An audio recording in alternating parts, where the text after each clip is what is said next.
hindamine siin kinesöömasinal hea harjutusõla keskoosa arendamiseks ja plussiks on see, et siin on pidev pinge järel. See kinesöömasin sobib kõigil neile, kellel on tõsi mingid õlatraumad asjad olnud, et ta on liigeste suhtes hästi leebe.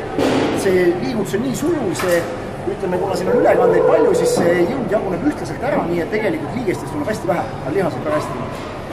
Asi näeb välja niimoodi, et tõstan käed siit kõrvale, kergelt seisab. Tõstan käed kõrvale, kergelt seisab. Just see raskus on suhteliselt kerge, mis peal on, aga ta läheb nii puhtalt õlga, et just õla keskoosa.